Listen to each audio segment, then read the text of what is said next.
I just start talking, and then she just goes live randomly, and then the show just starts off with me doing this.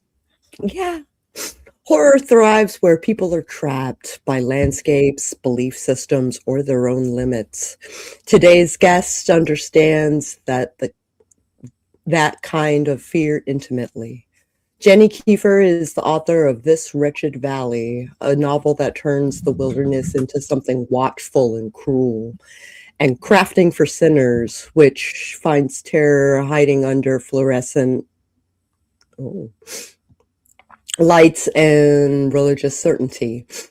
She's also a horror bookseller, deeply rooted in the indie scene, watching what readers crave and what they fear. Today, we're talking about isolation, survival, and what happens when the world refuses to let you leave. I came in late on the theme song. So here's what happened to those who are watching. I was trying to go to my little book cabinet to pull out my copy of this book, and I set it down on the keyboard, and the keyboard zonked you out. It hit a button, and it like went back on the browser. It's weird. It's actually the 2-year anniversary of Wretched Valley's release. Well, that's crazy. Well, there you go. Yeah. Well, and that is completely done on purpose. That's so on purpose. We organized it just this way. I think the ebook is still like $3 until Sunday. So I would absolutely suggest that you go pick up this book. Do I own it because I read it? Yeah, actually I do. I did read this. The dog lives. I'm allowed to say that. That's what all the marketing says. The dog lives. So to figure out why that's such a big deal and that has to be said up front, you should absolutely read the book now. Okay, I need to reboot Notion because it is freaking out. Well, while she's doing that, I, of course, like to babble. And so that's what we're going to do while Sako is doing more. Oh, no. No, I'm not going to babble, apparently. No, we're not doing that. It's fine. You're new to the channel. I am Sako Toomey, artist and author and a bunch of other things, but we'll just mention that I'm published 6 times over. I've been working on my craft for decades, and now I'd like to share my skills with you guys. I just assume that you guys already know who I am or just don't care. I'm Dewan L. Hearn, more affectionately known as The Moon. I write stuff, I film stuff, and I talk to people, including this wonderful lady right here, who I've had the pleasure of interviewing before. I guess I'll introduce myself. I'm Jenny Kiefer. I'm a horror author of This Wretched Valley and Crafting for Sinners, and I own Butcher Cabin Books, which is an all-horror bookstore in Louisville, Kentucky. Woo! Very intimate space. Very intimate space.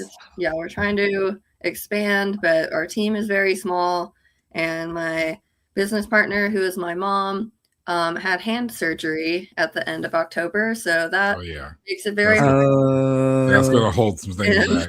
Do things.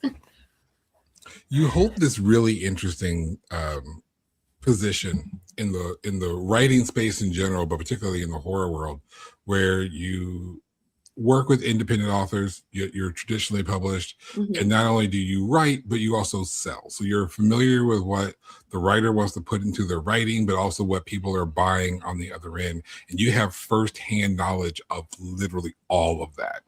Those different perspectives that everyone kind of wishes that they had. You got it. You are that person that people should be asking those questions to, which is why you're on the show. I'll try to be useful in my answers. I'm sure you will be. So let's get into this. A lot of what we do in our show gears towards the independent writer, the one who's likely not going to be traditionally published. So they're not dealing with agents, they're not dealing with publishers and any of that stuff, or having a marketing team. That's one of the reasons why we have the little subtitles of wearer of hats and doer of things. Because when you're putting all this stuff out on your own, you have to be the wearer of all of the hats and you have to be the doer of all of the things. Yeah. You are traditionally published. So for those out there who watch our show who like, I get the indie thing, maybe I tried it, maybe I didn't, but I'd really like to have my hands at the traditional route. Can you, in a very general sense, spell out what should that they have their manuscript? What should that author do next if their desire is to be traditionally published? I mean, I think a big thing that really helped me was finding a community of other authors who were trying to do the same thing. Maybe even some in the group who like had agents. I will say that one big thing that helped me in my journey is no longer possible. I was part of a mentoring program called Pitch Wars. Oh, yeah. 2021, 2022. And I actually ended up being part of the last class of Pitch Wars mentees. Unbeknownst to me, when I like joined the program, it was like my program wrapped up and then they announced they weren't doing it anymore. Yeah. So that sucks. Yeah, but right through there at the end. Yeah. So Pitch Wars was a mentoring program that like paired you with a mentor who was a published author. And then at the end, there was an agent showcase. And that is how I got my agent, was through that program. My mentor was Cynthia Pelayo. And we did like a huge overhaul of Wretched Valley. If anyone has read The Ruins by Scott Smith, originally Wretched Valley was a lot more like that, where each chapter kind of was like, each chapter had all 4 characters' perspectives. They're like broken up with like a scene break or like a line between each paragraph. And so one of the major edits we did during Pitch Wars was to make it so that each chapter was just in one character's point of view. And it's all in third person, but it's sort of like close third person, and each chapter changes the point of view. So that was a big change. And then we also focused on like character emotions, which I still think is like my weakness in writing. I have to work harder at that than other things. And so we did a lot of that. And then afterwards, at the agent showcase, I got a lot of requests. And then the like next 48 hours after that was awful, because I got like a bunch of requests, but then a bunch of immediate rejections. Which is par for the course. I mean, that's the thing that we've learned from those who have gone or at least attempted the traditional route, that the rejection letter is not the end of the world. It's just like bricks on the path. Yeah, it can't feel like that when you're getting like 20 in a day. But I actually only got one offer, and it turned out to be like the right offer. But if you want to go traditional, it can take a lot longer than indie, because you kind of have to go through several rounds of gatekeepers. So you have to finish your manuscript, has to be really polished. Then you have to write a query letter, which is kind of like a cover letter. My tip for that is that there are a lot of, I can't remember the websites now, but there's a lot of websites that will show you like successful query letters. So honestly, what I did was I just went on those sites and looked up successful query letters, and I found one that seemed to resonate with me in some way or seemed like it would fit my story. And then I kind of just like Mad Libs did. I just kind of like used that successful query letter as a template for my own book. Whatever works. Yeah, I mean, that query, it's like I said, it's like a cover letter. It's this like weird document that only agents are going to see. It's not going to be published unless, I guess, it makes it onto that like successful query letter site or something. But yeah, so it's like this weird cover letter type document. So you send that, and then you have to look up like what each agent has, like something slightly different that they want. So some agents are like, send me the first 10 pages. Some want the first chapter. Some want the first 50. So you have to kind of like keep up with or like check on each agent's specific requirements. Some use email, some use query tracker, I think. But anyway, so you send out all these queries. You're going to probably get a lot of rejections, but if they like it, then they will ask for the full manuscript. So that's the next step. So if you're getting a lot of requests for the full manuscript, that is a good sign that your opening pages are really good. And that was what was happening with Wretched Valley when I first started querying before Pitch Wars, was that I was sending out that first chapter, which is actually the first chapter in the published book is not too far away from like the first draft, actually. And so, but I was getting a lot of full requests, but then those full requests were turning into rejections. And so that kind of told me like something about the opening is working, but something about the rest of the book is not. So then I joined Pitch Wars and I got my agent. So if you're getting a lot of full requests, that's a good sign that your opening is good. And if those are turning into rejections, that usually means something is off with the rest of the book. And off in terms of, I guess, like whether the agent thinks, so you have to remember like traditional publishing especially is like more business focused. So it's, you could have written a very well-written book. There's maybe not any like specific issues, but if the agent doesn't feel like they can sell it to an editor, they won't take you on, unfortunately. Right. So it is a business. So then you'll get like, if an agent says yes, that they want to sign you, then typically what's standard is that there's like a 2-week period where you reach out to every agent who currently has your query or your manuscript and say, hey, I got an offer of representation. And then they can either pass or do like a counter offer. Right. That didn't happen to me. I only got one offer. And then you'll sign with the agent, and then the agent will try to sell the book. And so that's kind of like the agent doing that querying process all over again on your behalf to editors. Right. Occasionally, sometimes the agent will like want edits to the manuscript before it's called going on submission. That didn't happen to me. I signed with my agent on a Friday, and then he was like ready to go on submission by Monday. And then I think he ended up selling the book to work in 2 weeks, which is like really fast. That's unheard of. Yeah, that's great. Maybe it might have been like 4 weeks, but it was really fast. Yeah. He probably had somebody in his pocket. He's like, oh, I know this. I know. Yeah. So you hold on a second. I got this for you. And then worked. Probably I don't know. I mean, I think I was his first sale to Quirk. We got 2 offers. One was from like Hachette UK, but what was interesting to me was that Hachette is like one of the big 5 or whatever. But what was interesting to me was that Quirk's offer was higher for 1 book than Hachette UK's offer for 2 books. Oh. So, and also Hachette UK only distributed in the UK, and they're like, well, we have partners, blah, blah, blah, but there wasn't really a guarantee that like I would have US distribution. I was like, well, the book is set in Kentucky. Right. We'd like to have the book here in Kentucky. It is set here in Kentucky.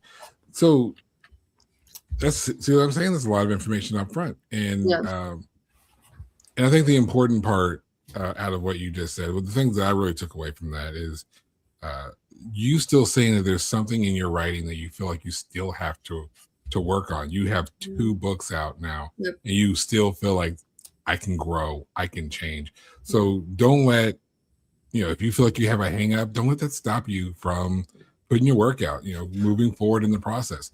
Something like she said, something in the process might cue you on what it is that you need to change, highlight something to work on, and you work your way through it. But that doesn't stop. Yeah, I mean, I'm this trying book from hitting my desk. You see what and I'm trying to work on my 3rd book right now, and I am struggling in different ways. It's like it's like like I said, my weakness is like characters and emotion that I feel like I really have to work on. But this 3rd book, it's like it doesn't want to like reveal the main character to me, but it's like the villain and like the side character. I'm like, great, I know everything about them and their motivation, but like the main character is like not there. And I mean, like you said, I have 2 books published, but I still go back to like craft books. I'm going through I think it's K.M. Weiland's like character arc workbook. I love K.M. Weiland. Yeah, I'm going through that right now. And I just got one on Kindle that was like super helpful. But I will have to look it up because I don't remember what it was. It was pretty short and it was really cheap. It was called Write Characters Your Readers Won't Forget by Stant Latour. Okay. It's like $6 on Amazon, and it was like super helpful for me. And I'm telling you guys, like, writing is a progressive thing. Like, you got to keep going. Like I said, these are the ones I have on my desk, just kind of on standby. I do like the series. I like the way the series is structured, so I hold on to the books. And that's not even to tell you the other craft books that I have in that same cabinet. We're always learning, and you should never stop. The moment you put the pen down, pick a book up, keep working on your craft. Yeah. I mean, honestly, to me, it feels like every time I have gone through this process, it's like, I know I like, why do I feel like I don't know how to do this? Like, it just feels every like time I start a screenplay, I feel like I've done this. I'm in the exact same boat. I'm working on a new screenplay right now, and my first thought is like, I don't know what I'm doing. Right. Like, how do I even do this? Like, why am I even trying to do screenwriting? I ignore the trophies. I ignore the stack of ones I've already completed. Yep. I'm just like, I don't know what I'm doing. Yeah. I was trying to write a screenplay for crafting, and like that one, for like I was just skipping over like backstory bits when I was like going through the book, because I'm like, that one I could see where like a more like, I've never written a screenplay, so I'm just kind of like winging it. And I was like, most of this book, when it's just like her in the store, like those scenes can transfer pretty easily to a screenplay, but I'm like, how do I get all this like backstory or like all the stuff she's thinking in her head into a screenplay without? You don't. Yeah, it's like, I don't want to do a ton of flashbacks. That's just not my style. And then I don't want to have like like a overlay monologue or whatever. I feel like that's just, like, cheesy. I love a good monologue over some scenes in an intro. Sinners did that. Had a monologue over. I personally, Odd Thomas had a narrator going over the movie, and I thought it worked just fine. I haven't seen the movie Odd Thomas, but I read the book because someone said that my prose writing style is very similar to Dean Koontz. So I was like, that's weird. But then I read Odd Thomas. I'm like, yeah, I feel like I almost read this one. I feel like we were kind of influenced by the same. I think we have a similar influence, which means we come across similarly. Maybe I could do like a fourth wall break. That would be real weird. I love a fourth wall break. That'd be fun. Like I'm a 90s TV kid, so like anytime Zach Morris would turn around and talk to the audience, I love that shit. I'm like, he's talking to me. We're buddies. We're friends here. So my other part of my question here would be, as someone who understanding what the trends are in horror and writing and in books, what is selling, what is not. Obviously, you need to know that for what you're producing. But again, you operate a bookstore, horrorbookstore.com, or you can visit Butcher Cabin Books in Louisville. How does what moves from the shelves influence your writing, or vice versa? Like, is there any correlation between the two? There's not really any correlation between the two, for a number of reasons. One reason is that I tend to only get like one idea for a book at a time. And so that's like, I know I have the opposite problem of a lot of writers where they're like, I have so many ideas, which one do I work on? And my problem is like, well, I only have this one idea. So even though I'm really struggling with it, I don't have anything else I can jump to. Right. While this story like works itself out. And I also always have like the crippling fear of like, what if I never have another idea? Oh. But so that's one reason why it doesn't really affect me. And the other reason is that I feel like, and like that would be a better question for an agent, because for traditional publishing, especially, a lot of times, like when like there's going to be like at least a year between like when editors buy a book and when it's actually released. That's fair, yeah. So like what's being released into stores is like essentially was bought like 1 or 2 years ago by an editor. So it's like, that's why I think that's a reason why a lot of people say don't try to write to the market, because by the time, so like if so like in 2022, when the year we opened the store, there was like maybe 2022 into 2023, there was a lot of parenting horror. There was like Nat Cassidy's Nestlings, there was What Kind of Mother, there was I think a book called Cutting Teeth. There was just like a lot of parenting horror, and following that Hereditary movie and I think at the same time. I think it was, I think that may have come out. So it's like 2 years after COVID was really like started. And so I think partly maybe that kind of came out of like writers who were parents with like the fear of like, like their kids in a pandemic. So, but all that to say is like, if you see, and I think right now there's a lot of cult books coming out. But by the time, if you're like, okay, cults are really hot right now, I need to write a cult book. By the time you wrote, so for example, finish the cult book, like, which is what I'm working on. Write and finish it and try to query it and try to then sell it. It might be like editors like, we've already bought too many cult books. Yeah, the trends. If you are really passionate about writing a book with a cult in it, I would say just write what you're passionate about. But I think that's also part of the problem of trying to write to the market, is that you might not really be passionate about that story if you are just thinking about I just want to sell this. But because, for example, Wretched Valley and this is considered very fast in traditional publishing, but from the time I started writing it to when it was published was 5 years. Yeah. I remember you saying that at some point.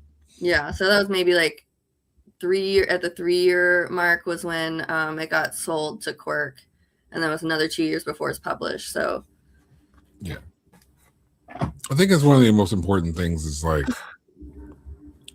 as artists, and it took me a long time to put myself in the category of an artist. But as artists, we should create the art we want to create. Yeah. As opposed to world, trendy, what's buying, what we're paying for. Because at that point, you lose it. I think the thing that really makes art gets lost when you're focusing on a dollar sign as opposed to the actual art itself, the craft of it. Yeah. Focus on craft, not cash. There you go. Yeah. Sometimes, like with my zombie story, I had to wait for the zombie craze to kind of like even out. I might try to query my paranormal romance, but I don't have a lot of faith in that because it's got horror overtones and stuff. And there might be a market for it. Clay McLeod Chapman's releasing like a horror romance. I don't know if it's this year or next year, but I know it was bought like last year. Cool. I think that is an emerging genre, like subgenre. Which is funny because I've been working on it for a couple of years, and it's still, it's still in the throes of it. Yeah, traditional publishing is very, very weird. And like I said, like traditional publishing more so, I would say a little, from my perspective, a little more so than indie is like can be more business oriented. So like as the creative, like as the artist, like, yes, you want to follow your passion, but at the end of the day, like sometimes, unfortunately, like the business side has to come in, especially with traditional publishing. Yeah. At some point, if you're trying to make a business out of it, the business has to happen. So I guess one last question that I have before the important structured part of the show happens. I give a lot of credit to Sako because honestly, the show would fall apart without Sako. I just babble with a microphone and a camera. If someone out here is like, well, okay, traditional seems like a lot, let me just not. And they go through the process of doing something indie on their own as a bookseller, as the operator of a bookstore, how would someone get their indie book into your bookstore? I think on shelves is kind of the end goal for most people. It can be. I will say the biggest thing is that you need to publish through Ingram, not KDP. KDP has no wholesale program. Stores cannot, if you self-publish through KDP, indie bookstores cannot order that.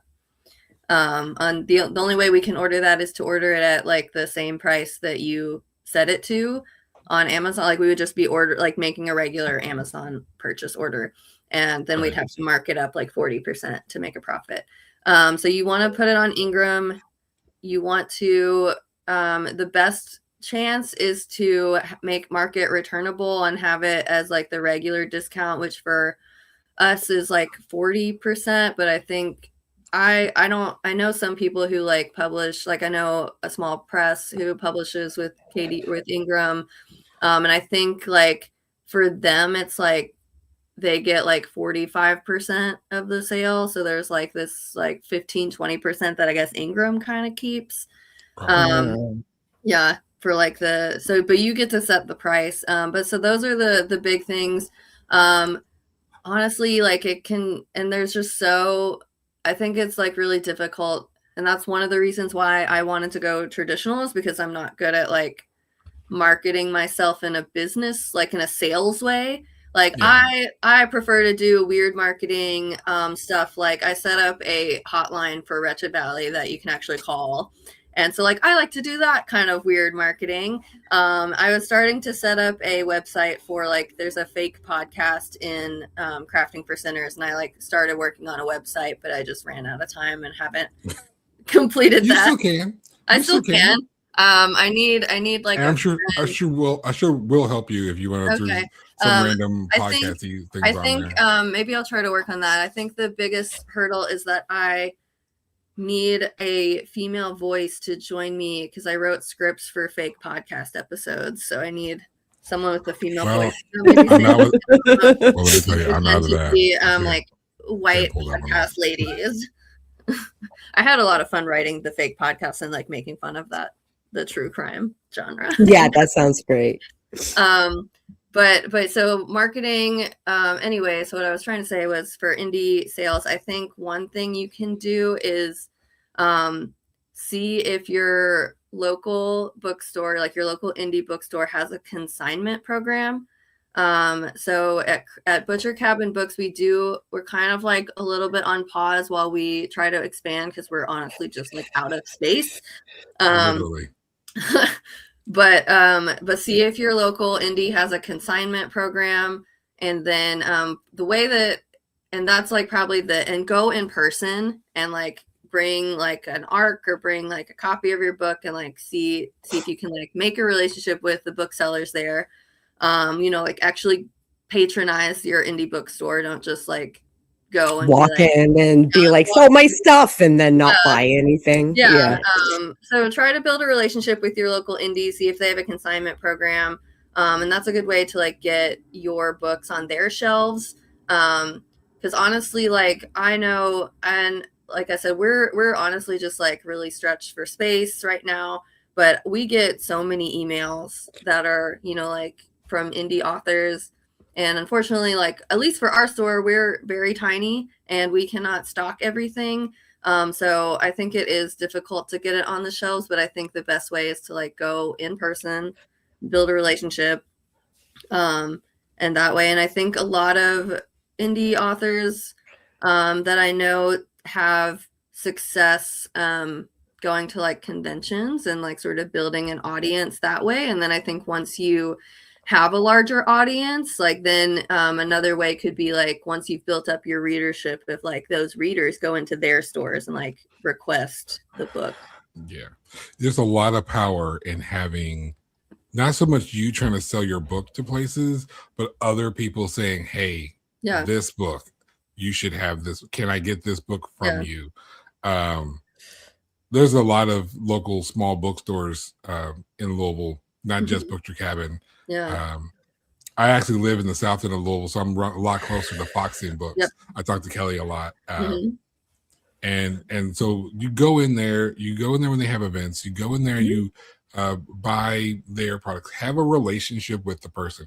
I know a lot of indie writers are introverts and going outside of the house and talking to people is crazy.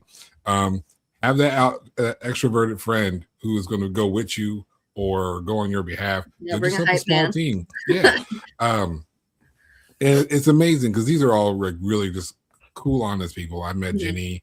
I think I met you at an event that you were holding at your store, and then I met Kelly by just going into new bookstore in the South End of Louisville.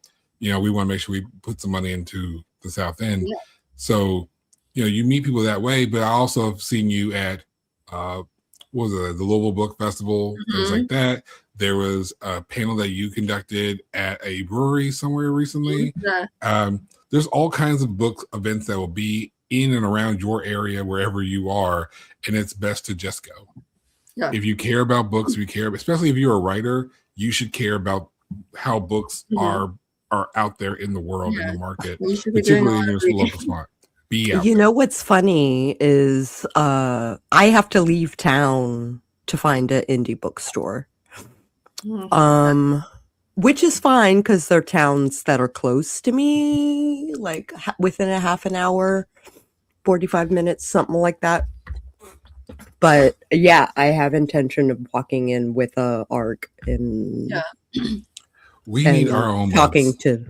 You do. Well, you know, like, do I need to send you money? Like, not yet. Don't worry. Well, it's just every time I look at it, I'm like, this should say Sako. Just get like a plain mug. This should say Sako and the Moon. Yeah. I'm gonna get the mugs out. Out. I'll send you one, Jenny. Let me get one. I'll just drop it off at the store. Yeah. I think those were most of the questions that I had, because those were the questions that if I was in this space all over again, what would I want to know? I have my finished book here in my hand. What do I do with it? Because again, the end result is to go on shelves, to be on shelves so people can purchase them. So if I go the indie route, how do I do that? What does the traditional route look like? How hard is it? Is it worth the time? I won't put you on the spot to ask you that question. It was worth it for me because, like I said, like I did not want to like try to sell it myself. Right. I wanted. And if that's not your strong suit, you got to find someone who's going to wear that hat for you and do those things for you. So yeah, I think that's definitely the trade-off. Is like in traditional publishing, it can take a lot longer. You have to work with a team that is is definitely going to be a little bit more like business focused than you. Because you're like, I want it to be like the best art, but they're like, well, we want it to sell copies. Yeah. So you kind of have to relinquish. You're gonna have to compromise a little bit of control or a little bit of your artistic vision in traditional publishing. But in indie, it's like, yeah, you have control over everything, but then it's like you have control over everything. Right. You have control over everything, but then everything is in your control and you must control it. Exactly. And that's not for everyone. There's a reason why there's only a few copies of the Copper Week collection out there. But again, I had a different motive when putting my book out. So I didn't really care as much. But it's like, I mean, at the same time, y'all want to buy a copy, I ain't gonna say no. Like, that's not gonna upset me. Like, I'm not gonna be bothered. Feel free to go buy a copy of the Copper Week collection. That's fine. I think those are the questions that I knew I had, because Sako's questions are a lot more focused on you specifically. So on writing I'm gonna relinquish my babbling. Told you I can get about half an hour out of it. Didn't I tell you that? Told you I could babble in that. I told you I could babble in, which means I may or may not get through all the questions. You'll be fine. Just go ahead and get through it. We got it all. Okay. Do you have any restrictions, Jenny? Do you have to be out here like at noon? No. All right, can we go noon 05? Okay, we're good. We're good. Yeah. Go ahead, Sako. Your debut novel, This Wretched Valley, leans heavily into isolation and environmental dread. What draws you to stories where the setting feels actively hostile to the characters? I think a lot of times, like for me, a situation, sometimes the setting comes first, but usually it's like a situation that a character, like, I guess sort of like the inciting incident. So for Wretched Valley, it was kind of like, I think the start of that was just thinking, like, I'm a rock climber, so it was sort of just thinking, like, how could I put rock climbing in a horror book? And then there was easy. I think that would fit really well. But there was like a couple of like moments or scenes that kind of came to me.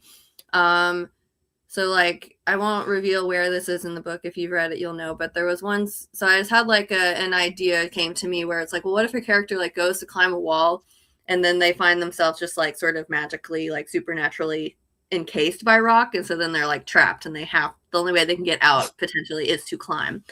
And so stuff like that. And then at the same time, I was like trying to think about this, so that those sorts of scenes that came to me kind of led me to that like cursed land, that idea that's like maybe this, you know, is like something supernatural is going on, as opposed to like, I guess, a true wilderness horror where it's like they're just like, maybe I guess Blair Witch has like a little bit, or it's like kind of ambiguous whether there's like something supernatural going on.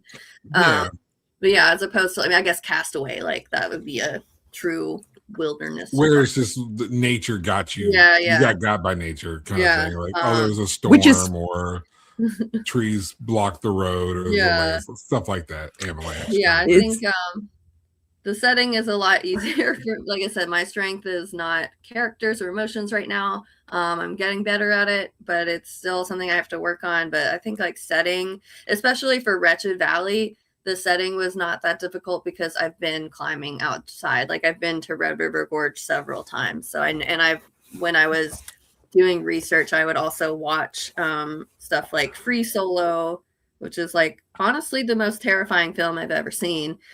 Which is just a documentary about Alex Honnold, who like just climbed I think a wall in Yosemite that's like 3,000 or more, probably more feet, just with nothing, just like himself and shoes. He just doesn't have free Yeah. climbing. Yep. Yeah. Not me. I watched that, and there's like a yearly like kind of vignette style documentary about climbers called Reel Rock, REEL Rock. So I watched a bunch of those to like kind of, because the climber in the book is a much better climber than me. so I was watching some of those documentaries. But so I think for that, so and then also in crafting, the setting wasn't that hard because like everybody's been in a craft store. I worked in a craft store in high school.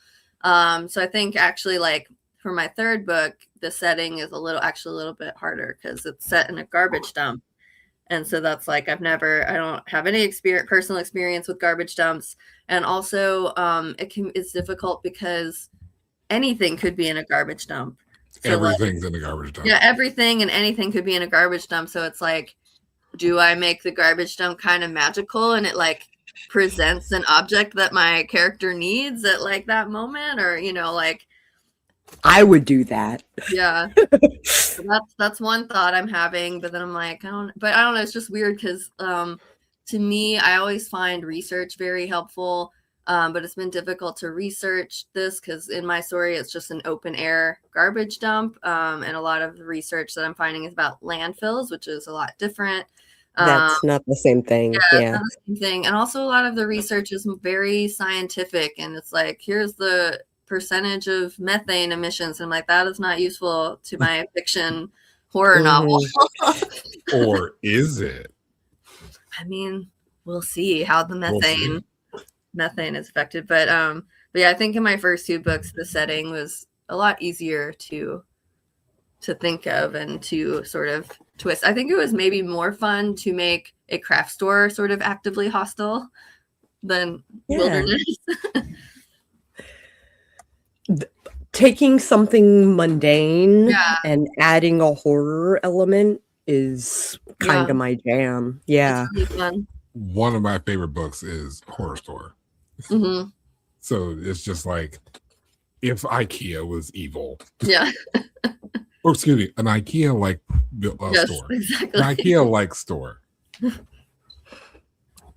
Which is a hilarious book. Sorry, go ahead. The Dyatlov Pass incident looms over this wretched valley without being directly retelling.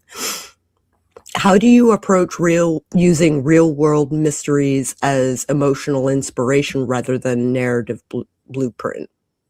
Well, I would actually say that I think the inspiration was kind of like a narrative blueprint because the main inspiration was just like, so whenever if you don't know what the Dyatlov Pass incident is, it's when these, I think it was like 9 or 10 experienced hikers in Russia went into the wilderness in the winter, and their bodies were later found in like really weird ways. So like they had cut open the tent to leave, like from the inside. The tent was like really orderly, but they had like for some reason cut open the tent to leave. Some of them were found naked. Some of them were found like with other people's clothes, like trying to get back to the tent, it looked like. think one person was found like without a tongue. So there's just like they like some of them had like really weird injuries, like fractured skulls and stuff. So whenever you learn about that incident, typically everyone will start that way, where they say like, here's how their bodies were found, and then they sort of back up and give you context. And then for a long time, they didn't really know why that happened. So then a lot of times they would get into theories. And so there's was a lot of crazy theories. Like people are like, well, it was the Soviets who they like went into this like territory that they weren't supposed to be in, and the Soviets like murdered them, or like weird. And some people were like, it was aliens, really weird stuff like Always that. Aliens. Yeah, I picture the one guy from Ancient Aliens with the weird hair. I just picture him just saying it was aliens. Yeah. So that was kind of what inspired like the structure of the book. So in the first chapter of Wretched Valley, you kind of like it opens with somebody finding the characters' bodies, and they're like in really weird ways. Like one of them has its rib cage open like a picnic basket. One of them is like missing all of his toes and his fingers. And then one is just like, even though it's just been like they went into the woods in March and they're being found in October, one of them is just a bare, like bleached skeleton. And so the story kind of starts with like, so in this book, it was more inspired of like, how did they end up that way as opposed to like what happens to them. And so I do think how did we get here? Yeah, it's kind of like that record scratch, like, yep, that's me. I bet you're wondering how we got here. Sort of how we got here. Which is such a popular thing to do, but it's one of those things that you can do in so many different scenarios. Mm-hmm. And while the structure is the same, the scenario varies to such a degree that you can just keep doing this. And it doesn't get old. I guess it did also, so it not only was like the narrative, but I guess you're right, it also was kind of like the emotional, in terms of like in the opening chapter, like the investigators and like the morticians like are really invested and like obsessed with this mystery. And that's kind of like what happens sometimes with people who learn about the Dyatlov Pass incident. Yeah, because that's literally my first thought when I read about both. I'm just like, when I read your book and I had read about that incident, I'm just like, how the fuck did we get here? Like, I just need to know how we got here. I need to like magically disappear, go back in time, and like be an observer to see how we got here, which is a great thing to do when you're writing your book. If you want to really hook them in, make them wonder, all right, this is where we're starting. How the hell did we get here? Going backwards. And now the story tells outline. Yeah. This is why movies start like that. Movies start like that all the time. It starts here, shows an incident, and then you go 1 year ago today, or 20 years in the past. Or I think with Sinners, I think that's actually pretty traditional for like old dramas, like Romeo and Juliet starts that way. Twilight New Moon starts that way. Even newer movies like Sinners starts that way. It starts off with the kid going into church, and then it flashes back one day, and then all those events take place in 24 hours. Yeah. And I think it's an intriguing thing. It's like, oh, so here we are. How did we get here? I think that's such a natural thing for people to wonder, that it's easy to tap into as a creative. It's like, how did we do that? Yep. As both an author and a bookseller, how has selling horror changed the way you think about writing it or your audience? I don't think it really has changed that much, because like I said, I only get like one book idea at a time. I'm so jealous of that. I wouldn't be jealous, because right now I'm like so really struggling with my next one, and I'm like, man, I wish I had a different project that I could switch to and then come back to this later, but I don't have another project that I can switch to. I think it, as an author, it has made me more aware of like specific publishers, and like I feel like even just like I have relationships with publishers as a bookseller. I don't know. I mean, like I'm not, like I said, I'm not good at like selling myself, but I'm also not like the type of person to try to abuse those relationships to, right, of course, yeah. I guess some people might, but it just doesn't really occur to me. but it has made me like aware of like specific editors, even like at publishers. Sometimes that's like I'll finish a book that was recently published, and then I'll be like, I really liked that, and try to figure out like who the editor is. Or sometimes, because like I don't know, it's just interesting to me to see. And sometimes there is a trend, like especially if I read like several books from the same publisher that I really like. I'm like, oh, is that all the same editor? So that's interesting to me. But yeah, I think it has owning the store has helped me build relationships with a lot of other authors and a lot of other publishers, like in a bookseller capacity. Yeah, right. Running a horror-focused bookstore with your mother is pretty iconic. What have readers surprised you with the most, either in what they seek out or what they avoid? I think the biggest surprise to me is that like I, as an author and a reader, think of like Stephen Graham Jones as like this massive, like big name in horror, but like we really don't sell very many copies of his books at the store, and I don't know why. Like we sold a decent number of like Buffalo Hunter, and I have like Mongrels as a staff pick, so sometimes we get like copies of that sold, but like the like Reaper series, like we still have, I think we still have like a hardback of one of those books, just like it's just been in the store for so long. So I think that's always surprising to me, and I'm just like, and so I think, I don't know if it's just like geographic or if it's like, because I think that is probably like, we do have a lot of regulars. We do also have people who travel and like come to the store while they're in Louisville, either for some other reason that they're in Louisville, or some people have told us they like centered their whole vacation around going to our store. And I'm always like, I hope it's not disappointing, because we're just like a super tiny store. I can't imagine being like, I'm going to make my whole vacation around this 400 square foot store. I know she said this a lot, and if you haven't been there, you don't really understand. When she says it's a tiny store, it's a tiny store. Tiny. It's a little bitty ass store. Love it. It's very, very cozy. When you get in there, especially when you get there with some other people with either in your group, or it happened to me several times. I'm in there, some other group of people are in there. You're almost so close that you instantly become friends for the time frame that you're there. You're like, hey, have you seen this book? Or hey, have you seen this book? Yeah. This book's a great book. And you make it's a really intimate space, but it's a very small space. You got that big shelving, like that little table in the middle of it. She's not kidding. It's a small space. Tiny. But you still are trying to expand it backwards, right? Yeah, my parents, so my mom is my business partner and my parents own the building, so that's very helpful. But we're trying to like move farther back into the building. So like if you go in, you'll see like a door. So you walk in, there's a door in the center, and then straight back, there's another door. So behind that is like a big room. And so we're trying to take over. So originally like the store was that size because that wall and door were already there. Yeah. So we're like, let's just try to fill this space. But now we're very rapidly like outgrowing that space. So we're trying to expand. Like I said, our team is very small, and one person on the team just had hand surgery a few months ago. So that kind of stopped. We were like working on it. And then she had the hand surgery. And so like now we've been paused, but I'm hoping we can get back at it soon.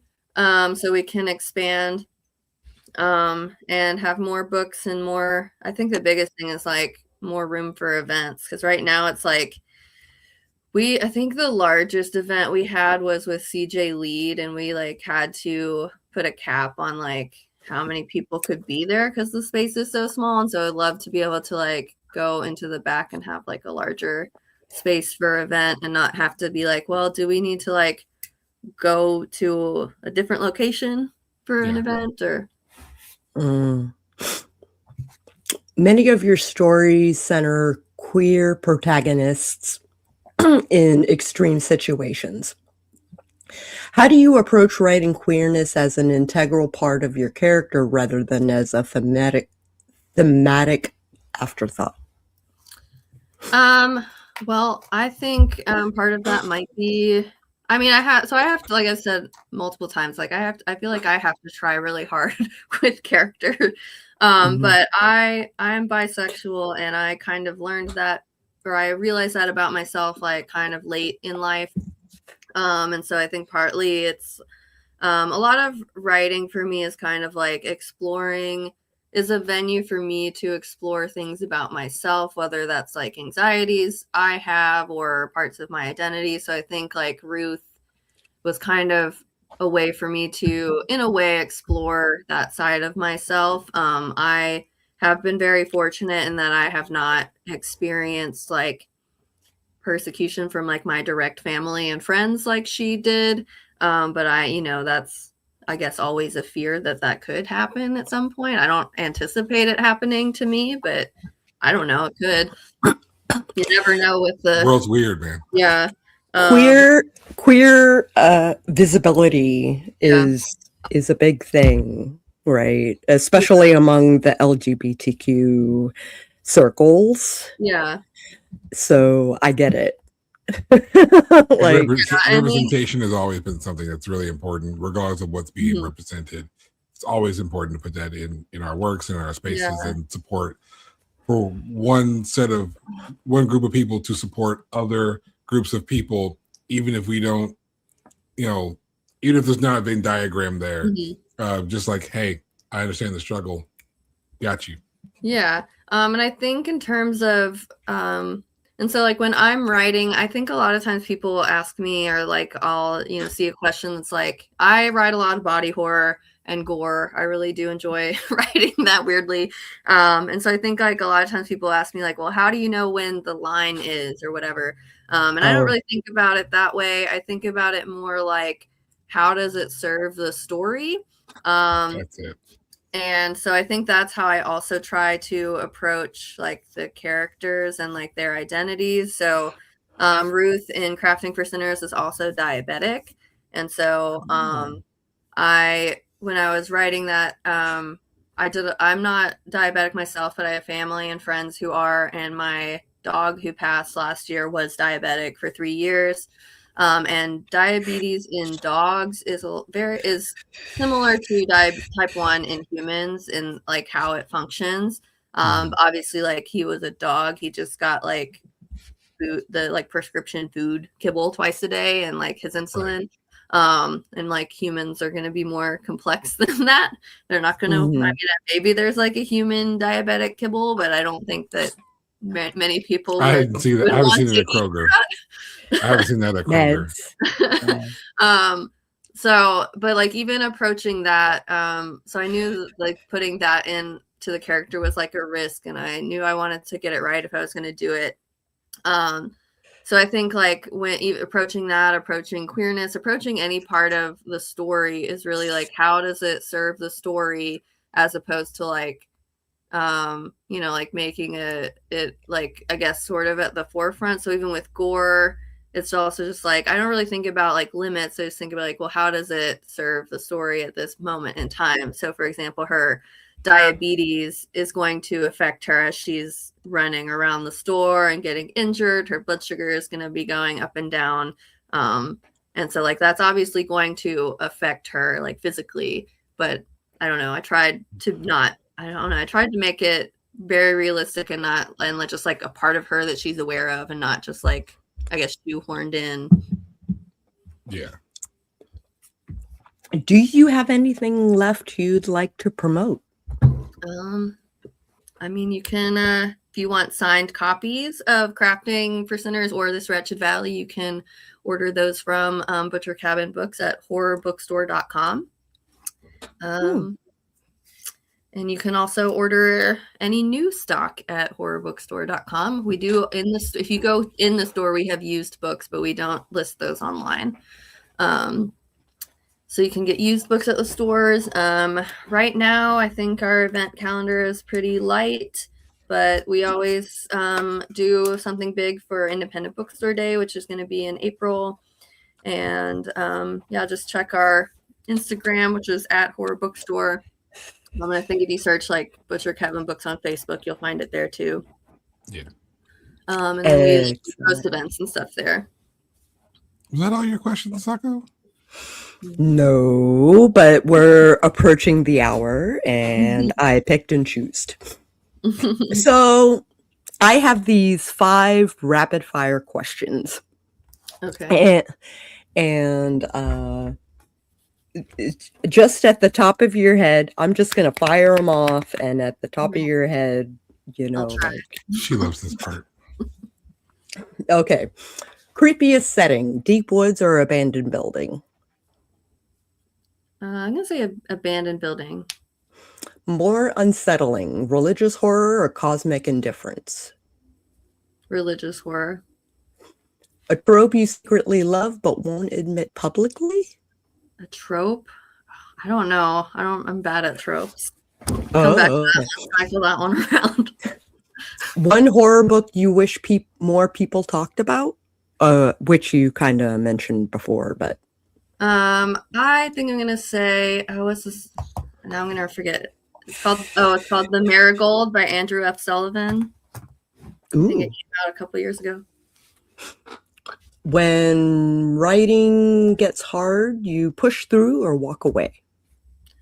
I usually like talk at my spouse, and then so you have someone you can bounce ideas off of. Yeah, and some he can probably hear me, but sometimes he doesn't like his ideas don't usually work, but sometimes even just like that is helpful, even if like just having a, well, I know that won't work, so that like narrows it down a little bit. Yeah, sometimes discounting something is like, well, one less to worry about. Yeah, I was doing that with in crafting. There was one part early in the book where I was like, I need her to for some reason, I need her to like, she's in the back of the store, and I need a reason for her to run to the front of the store, even though she knows she's already trapped. And I was like complaining. I think my mom actually helped me with 2 major plot points. And my mom was like, well, what if there's a panic button at the registers that she's going to try to press? I was like, oh, yeah. And then there was one part where I was like trying to figure out, well, like if there's security cameras, how is she going to deal with that? Because like my original idea was like, what if she fills a squirt gun with paint and like goes around the store and obscures the lenses? And I was like, that would take way too long.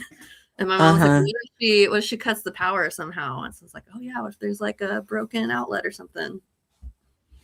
Yeah.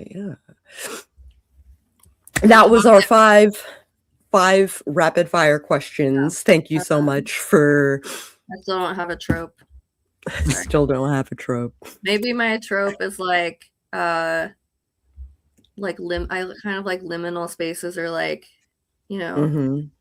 this cheap house is haunted, or things aren't what they seem. I don't know if that's that's very general. But. That's a trope. That's a trope for sure. So it's kind of in flux right now, but we review movies on Tuesdays currently. Okay.